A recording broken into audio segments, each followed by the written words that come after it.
नमस्कार, मैं हूं मोहित शर्मा और आप देख रहे हैं आज की खबर में हमारा खास बुलेटिन। चलिए खबरों की शुरुआत कर लेते हैं। जहां पहली बड़ी खबर है, आजमगढ़ में कार्यक्रम के दौरान मुख्यमंत्री योगी आदित्यनाथ ने महिलाओं के सम्मान को लेकर सख्त संदेश दिया। सीएम योगी ने कहा कि समाजवादी पार्टी अध्यक्ष अखिलेश यादव की बेटी के खिलाफ कुछ लोगों द्वारा की गई आपत्तिजनक टिप्पणियों पर उन्होंने तत्काल एफआईआर दर्ज कराने के निर्देश दिए। उन्होंने कहा कि बेटी बेटी होती है और किसी भी महिला के खिलाफ अपमानजनक टिप्पणी स्वीकार नहीं की जा सकती। योगी आदित्यनाथ ने यह भी कहा कि अखिलेश यादव को अपने समर्थकों को भाषा के संयम की हिदायत देनी चाहिए। मैं पिछले दिनों देख रहा था, समाजवादी पार्टी के अध्यक्ष अखिलेश यादव की पुत्री के खिलाफ कुछ लोगों ने गलत टिप्पणियां की थी। जैसे मेरे संज्ञान में आया, मैंने तत्काल पुलिस से कहा, मैंने कहा इसमें एफआईआर दर्ज कराओ। बेटी के खिलाफ कोई भी अपमानजनक टिप्पणी स्वीकार्य नहीं होनी चाहिए। बेटी बेटी होती है और हम तो संस्कार में पले बसे हैं, जहां कहा जाता कि गांव की बेटी सबकी बेटी, गांव की बहन सबकी बहन। हमने तो कोई भेदभाव नहीं किया, लेकिन अखिलेश जी दूसरों को उपदेश देते हो, अपने चेले चपाटों को भी थोड़ा उपदेश दे दो कि अपनी भाषा को संयम कर लें। दूसरों के प्रति टिप्पणी करने के पहले स्वयं भी सोचा करो कि उनके लोग किस प्रकार की भाषा का प्रयोग बहन और बेटियों के प्रति, बुजुर्गों के प्रति, दिवंगत लोगों के प्रति और वरिष्ठ नेताओं के प्रति करते हैं। इसके बारे में उनको भी अपने लोगों को संस्कारित करने की आवश्यकता है। अच्छा होगा उनको समझाओ, और नहीं समझ सकते तो हमारे हवाले कर दो, हम उनको अच्छी तरह समझा देंगे। मैं पिछले वही अगली खबर हरदोई से, जहां समाजवादी पार्टी ने हरदोई की पूरी जिला इकाई को भंग कर दिया। इसकी वजह है पूर्व जिला सपा अध्यक्ष सराफत अली का वायरल वीडियो, जिसमें पार्टी के ही महिला नेताओं और उनके परिजनों को अपशब्द कह रहे हैं। ये बातें ऐसी हैं कि जिसको हम आपको ठीक से नहीं सुना भी सकते हैं। ये वीडियो वायरल होने के बाद हरदोई से लखनऊ तक हड़कंप मच गया। आखिरकार समाजवादी पार्टी को पूरी जिला इकाई भंग करनी पड़ी। समाजवादी पार्टी ने हरदोई की पूरी जिला इकाई को भंग कर दिया है। पूर्व जिला अध्यक्ष के वीडियो से बवाल मचा है, जहां महिला नेताओं पर टिप्पणी बनी बड़ी वजह कार्रवाई की। समाजवादी पार्टी ने हरदोई की पूरी जिला इकाई को भंग कर दिया है। इस वक्त की बड़ी खबर है, जो उन्होंने पार्टी के जिला अध्यक्ष हैं, जो उन्होंने अभद्र भाषा कह रही है, तो वो सही नहीं है। वो हमारे परिवार के नजरियों से व्यक्तिगत दुश्मनी के जरिए से देखते हैं और वो पार्टी के हित में नहीं है। हमारे राष्ट्रीय अध्यक्ष जो फैसला लेंगे, वहां तक बात पहुंच चुकी है, तो हमारा शीर्ष जो करेगा वही होगा। इन पर कार्रवाई होनी चाहिए। हमें अपने राष्ट्रीय अध्यक्ष पर पूरा भरोसा है, वो कुछ ना कुछ करेंगे।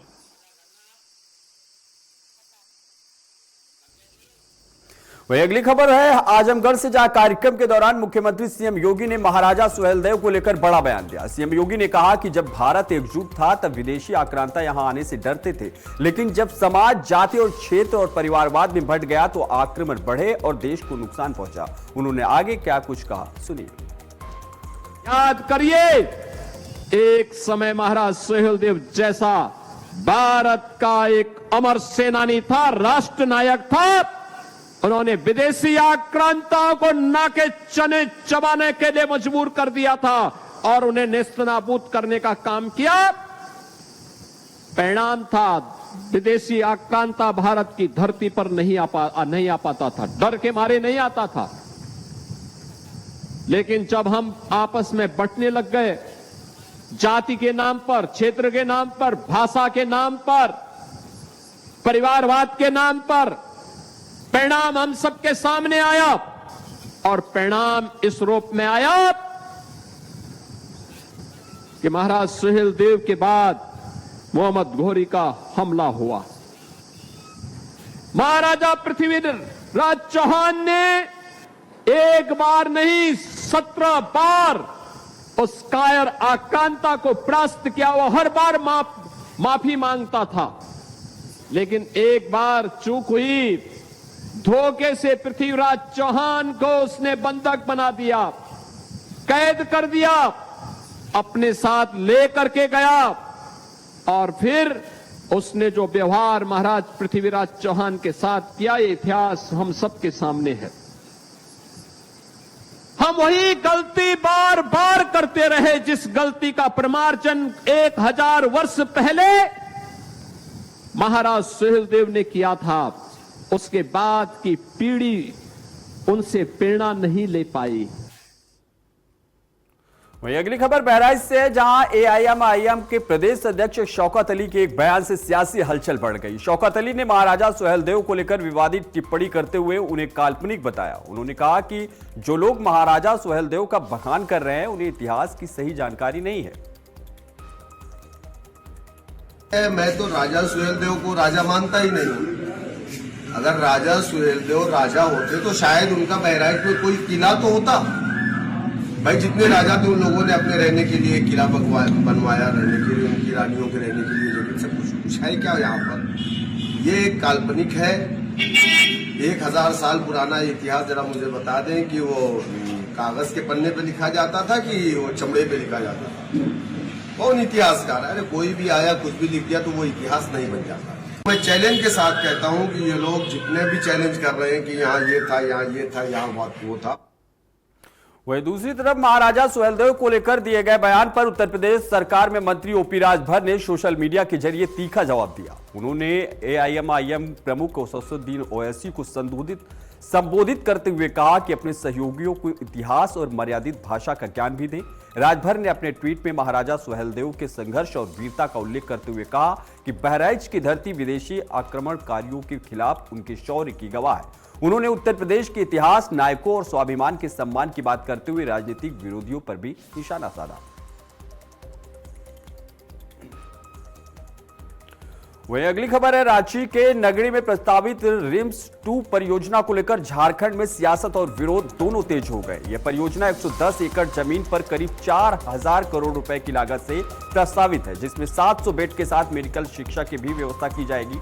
सरकार इसे राज्य की स्वास्थ्य व्यवस्था में बड़ा बदलाव और मरीजों के लिए राहत बताकर जल्द पूरा करना चाहती है।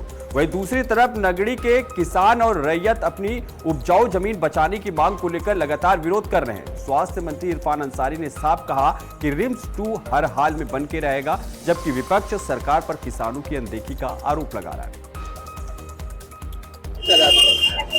गबरन कर रही है हम लोग का जमीन में बनाने का, ना हम लोग का यही मात्र एक हम लोग का जमीन है बचा हुआ, लॉ कॉलेज इधर लिया है। अब जो बचा है उसको भी लेना चाह रहा है सरकार, तो हम लोग कहाँ जिएंगे खाएंगे? सरकार तो हम लोग का बातें नहीं सुन रही है।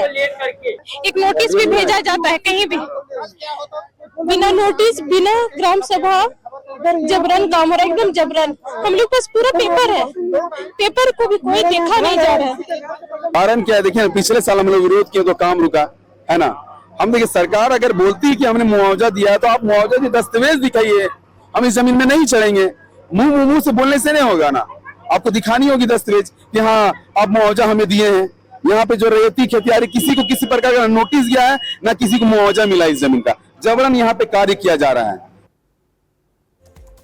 आग्रह किया है कि एशिया का सबसे बड़ा हॉस्पिटल रिम्स 2 हम बना रहे हैं। इसमें हेल्थ के सेक्टर में राजनीतिक मत करो, मुझे सपोर्ट करो। आए दिन आप देखिएगा 25 से 26 पर मंथ करोड़ रुपया हम इलाज के लिए देते हैं पेशेंट को, और उसके बाद परिणाम भी हम लोग सफलता नहीं मिलता है। कोई पेशेंट बाहर के लिए जाता है, एस्टिमेट भेजता है, हम पैसा भेज देते हैं। हमें इस उम्मीद हमें लगता है कि वो जान बच जाएगा, लेकिन मालूम चलता है कि जो पैसा दिए कम हो गया, वो ज़मीन बेच दिया, घर बेच दिया इलाज को ठीक करने में। और अंततः क्या होता है, हमसे फ़ोन करके एम्बुलेंस मांगता है कि सर एम्बुलेंस मुहैया करा दिए, हम पेशेंट की जान नहीं बचा सके, हम दूसरी रात से पेशेंट अपना मरीज को लाना चाहते हैं। इरफान अंसारी जी अपने आप को जल जंगल ज़मीन के रखवाला समझते हैं आदिवासी मूलवासी के सबसे बड़े हितैषी समझते हैं। स्वर्गीय गुरुजी शिबू सोरेन के अपने आप को अनुयायी बताने का प्रयास करते हैं। जरा इरफान अंसारी जी से पूछिए कि गुरुजी ने उस नगड़ी के रिम्स 2 की जमीन पर गुरुजी ने खड़े होकर कहा था कि जमीन आदिवासियों का है, इसको यहाँ से कोई विस्थापित नहीं कर सकता है। आज इरफान अंसारी जी ये बयान देकर गुरुजी के आत्मा को ठेस पहुंचाने का काम कर रहे हैं। वहीं इस खबर पर ज्यादा जानकारी के लिए रांची से कामेश जी जुड़ चुके हैं। कामेश जी, ये जो मंत्री कह रहे हैं, इरफान अंसारी बोल रहे हैं रिम्स 2 तो हर हाल में बनेगा, ये तो जनता के हित की बात कर रहे हैं हॉस्पिटल बनाने की, तो क्या इसमें क्यों सियासत तेज हो गई है इसमें? बिल्कुल, देखिए जिस तरह से झारखंड की राजधानी में रिम्स 2 निर्माण को लेकर जो है लगातार सियासत जारी है। एक तरह से कहा जाए तो वर्तमान में जो है झारखंड की राजधानी में पूरी स्वास्थ्य व्यवस्था का बात की जाए तो स्वास्थ्य व्यवस्था रिम्स पर ही निर्भर है और पूरे राज्य से जो है मरीज यहाँ पे आते हैं। लेकिन जब से सरकार जो है रिम्स 2 निर्माण की बात कह रही है और निर्माण को लेकर जो है सवाल शुरू कर दिए, इसको लेकर तब से ही विवाद शुरू हो गया है। एक तरफ से कहा जाए तो इस पर राजनीति शुरू हो गई है। ग्रामीणों का आरोप है कि सरकार जो है बेवजह उनकी जमीन को हड़प कर यहाँ पे रिम्स 2 निर्माण कर रही है, जबकि राज्य सरकार का दावा है कि रिम्स 2 जो है एशिया का सबसे बड़ा अस्पताल है और जो मरीज राज्य से बाहर इलाज के लिए जाते हैं वो उनको यह सुविधा जो है राज्य के अंदर ही मिलेगा, क्योंकि रिम्स 2 जो है सुपर स्पेशलिस्ट अस्पताल होगा और यहाँ पे सारी सुविधाएं होगी जो बाहर के राज्यों में खासकर भिलोर जैसे संस्थानों में जो मिलती है वो सारी सुविधा यहाँ पे मिलेगी। लेकिन जिस तरह से ग्रामीणों का विरोध शुरू हो गया है और ग्रामीणों के पक्ष में भारतीय जनता पार्टी जो है खुलकर सामने आई है और कुछ दिन पूर्व जो है झारखंड के पूर्व मुख्यमंत्री चंपाई सोरेन ने भी स्पष्ट रूप से कहा था कि रिम्स 2 निर्माण को किसी भी तरह से झारखंड के उस नगरी मौजा में नहीं होने देंगे। तो एक तरफ यहाँ सरकार जो है लगातार विवाद कर रही है। अगर ग्रामीणों की बात मानी जाए तो ग्रामीण कह रहे हैं कि जिस जमीन पर रिम्स 2 का निर्माण होना है, सरकार उनके जमीन का ना तो मुआवजा दी है, ना उस जमीन पे कभी उस जमीन को एक्वायर करने की प्रक्रिया शुरू की है। ऐसे में किस आधार पे जो है राज्य सरकार उस जमीन पे रिम्स 2 बनाना चाहती है, इसको लेकर जो है लगातार ग्रामीण जो है सरकार का विरोध कर रहे हैं। लगातार ये मांग कर रहे हैं कि जिस जमीन पे वो रिम्स 2 बनाना चाह रही है सरकार, वो खेतीहर जमीन है, खेती योग्य जमीन है, इस जमीन को छोड़कर राज्य सरकार दूसरी जगह पे बनाए। लेकिन राज्य सरकार जो है इस परियोजना को लेकर जो है बहुत तत्पर है और जिस तरह से एक बहुत बड़ी परियोजना है और इसमें एशिया बैंक ने भी 1000 करोड़ का लोन जो है राज्य सरकार को दिया है। तो ऐसे में पूरी कागजी प्रक्रिया पूरी होने के बाद राज्य सरकार जो है धरातल पर उतर चुकी है और किसी भी कीमत पर रिम्स 2 का निर्माण करवाना चाहती है। कामेश जी किसान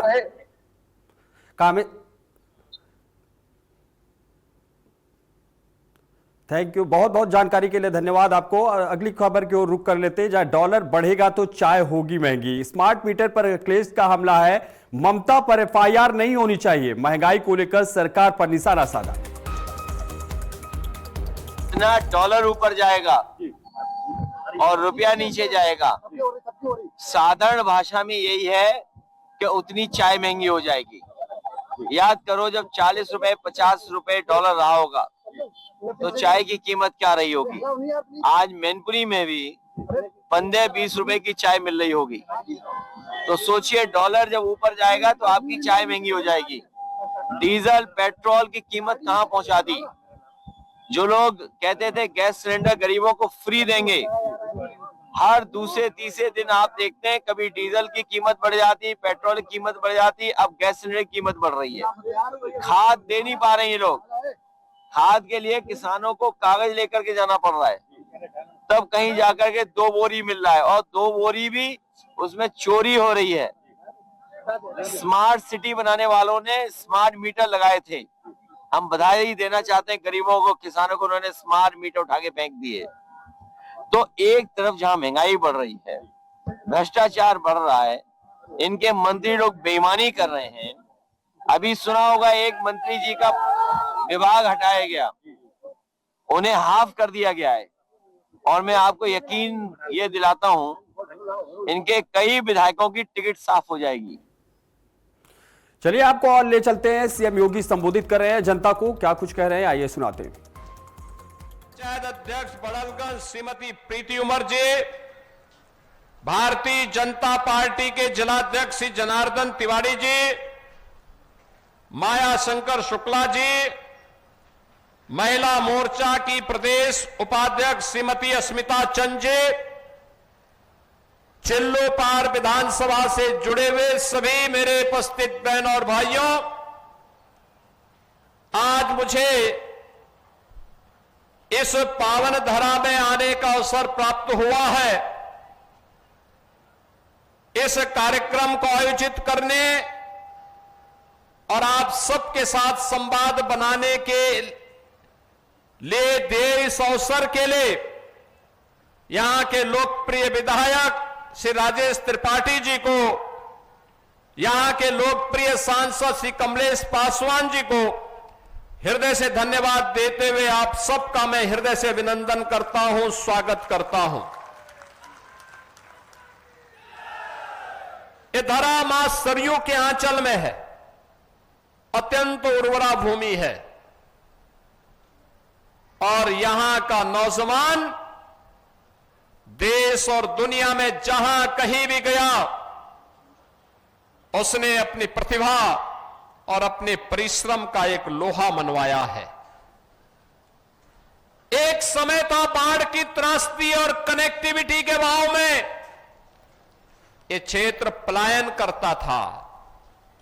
लोगों को आजीविका के लिए विदेशों में जाना पड़ता था और आपके द्वारा आप चुने गए विधायक और सांसद डबल इंजन सरकार की ताकत का इस्तेमाल करते हुए अब विदेशों के लोगों को चिल्लूपार में काम करने के लिए अवसर देने जा रहे हैं। इसी चिल्लूपार में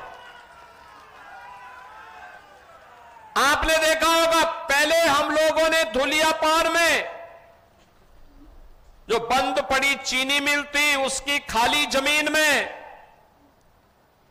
पहले हम लोगों ने वहां पर सीएनजी का प्लांट बिठाया। पराली से सीएनजी कितना उपयोग होता है याद करिए। आज अमेरिका ईरान का युद्ध चल रहा है, दुनिया में संकट है, लेकिन हमारे पास सीएनजी है तो हमारे यहां काम बंद नहीं है। इथेनॉल है, हमारा काम बंद नहीं हुआ है। अन्यथा अमेरिका जैसा देश भी जिस ऊर्जा में आत्मनिर्भर है, महंगाई 4 गुना हो गई है। 100 रुपए की वस्तु वहां पर 400 रुपए में मिल रही है। भारत में नियंत्रण प्रधानमंत्री मोदी जी के नेतृत्व में, यही नया भारत है। गरीबों का भी कल्याण करता है, विकास की योजनाओं को भी लाता है, सुरक्षा का बेहतर माहौल भी देता है और माफिया को मिट्टी में मिलाने का काम भी कर देता है।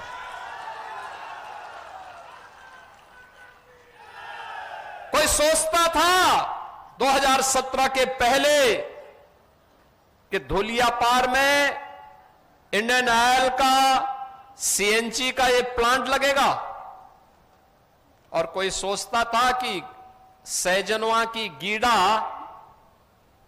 वो धुलियापार में आ पाएगी।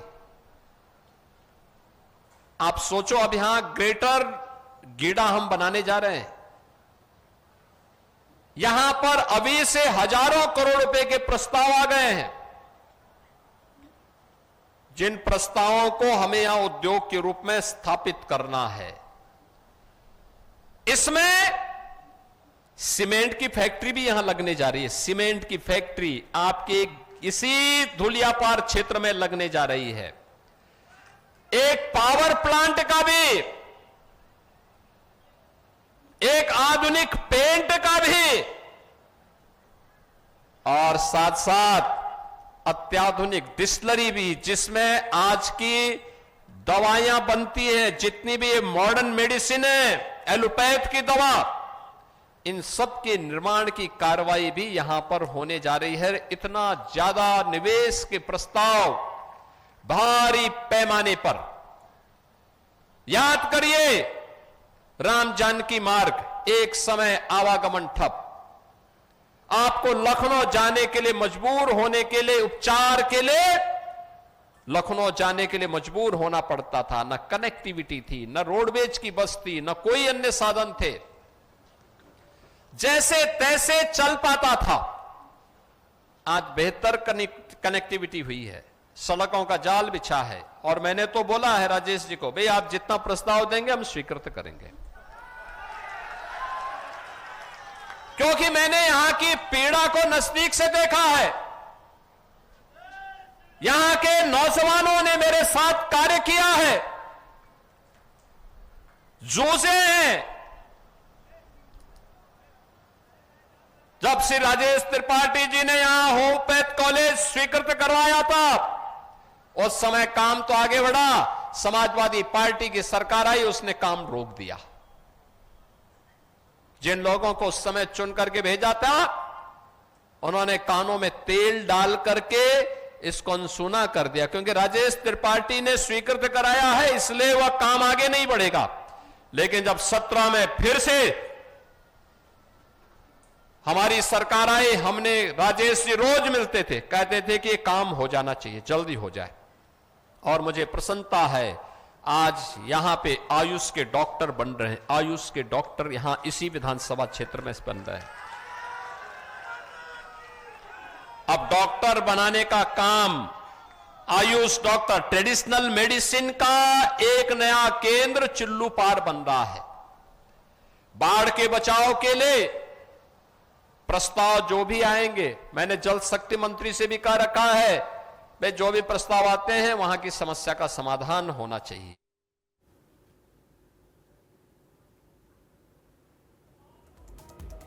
अयोध्या राम मंदिर चढ़ावा गबन मामले में जांच तेज, एक युवक को हिरासत में लिया गया है। सीसीटीवी फुटेज खंगाल रही है एसओजी टीम।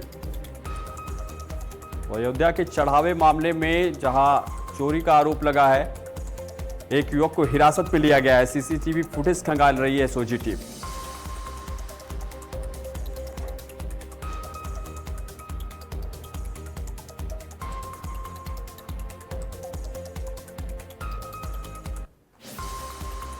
तो सीसीटीवी फुटेज खंगाल रही है एसओजी टीम। अयोध्या राम मंदिर में चढ़ावे के गबन को लेकर सियासत तेज हो गई थी, जिसमें एक युवक को हिरासत में लिया गया है। जांच जारी है एसओजी टीम के द्वारा। सीसीटीवी फुटेज खंगाल रही है एसओजी टीम। अयोध्या राम मंदिर में चढ़ावों के गबन को लेकर जांच तेज कर दी गई। एक युवक को हिरासत में लिया गया है। अभी कई और युवक इसमें शामिल हो सकते हैं। फिलहाल अभी तो सीसीटीवी फुटेज खंगाली जा रही है। अयोध्या राम मंदिर के चढ़ावे के गबन को लेकर एक युवक को हिरासत में लिया गया है।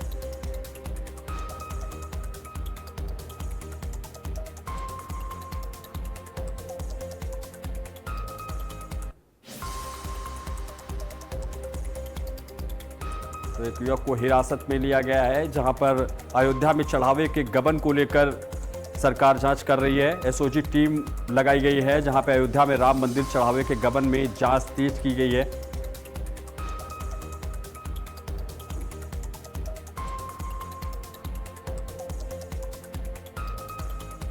बुलेटिन में फिलहाल बस इतना ही। देश और दुनिया की तमाम बड़ी खबरों के लिए देखते रहिए आज की खबर।